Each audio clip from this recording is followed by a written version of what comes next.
Ini adalah soalan yang sangat bagus. Ada dua tempat korang boleh tengok, Astrogo dan juga Suka. SOOKA.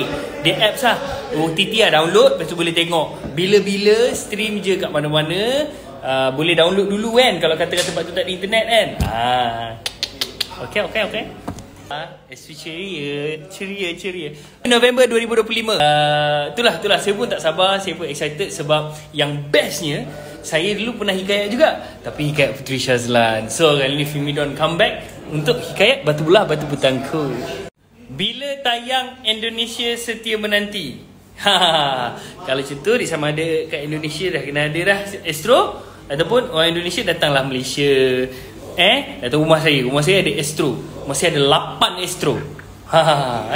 Tengok Astro ceria. Tengok. Datang Malaysia. Sebenarnya Redcom dan juga Astro ceria dah buat 125 episod.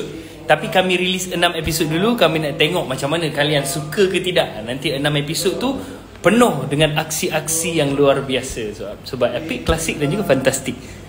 Dan it feels good to be back. It feels so good to be back. Alhamdulillah. Terima kasih Astro ceria, terima kasih Redcom, terima kasih kepada tim, terima kasih kepada Arabella, Izani, Abang Bel, kepada Nizam Zaidi, kepada Akak Pom-Pom nombor 1, kepada Diana Daniel, kepada Alif Sata. So pada yang tanya artis apa tibat, itulah dia. Dan ramai lagi yang luar biasa.